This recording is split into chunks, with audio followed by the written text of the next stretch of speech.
بسم الله الرحمن الرحيم. دمان waxaan salaamayaa anigoo martiye Saciida oo fanaanad diiniye dhammaan shacab weynaha reer Jabuuti meel kasta oo joogaan rag iyo dumar meel kasta oo ku nooshiin waan soo salaamayaa aad iyo aad baan salaamayaa salaanta islaamka lagu soo salaamayaa walaalayaal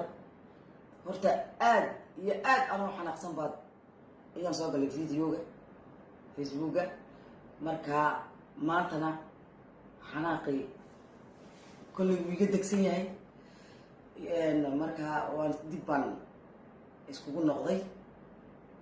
waxaan horta cafis aad iyo aad u weydiisanayaa waa madaxweynaha dalka marwadiisa iyo dhammaan xukuumadda dowladda Jabuuti oo inaad cafisaan waayo aad baan u cadhooday hadalkii aan ku hadlayna meel xun ayuu maray oo waan arkay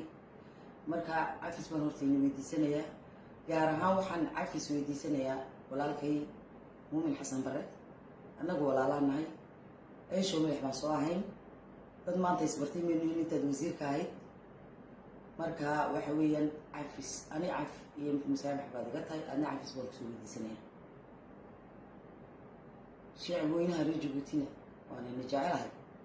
هذه وانا نجعلها مالتا مانيجا مسؤول باي سارن فنانة قرن بالهاي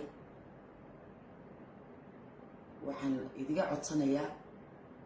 إن هذاك كوجو جسال حماسة دا آد بني نوع سنة وأيو أنا ناقو حواي سميه وحي أن طبعا أيو dowladeedii iyo madaxdeediiba joogta inaan helayna haddii wadkii qaadin waan hubaa ina soo duceeyay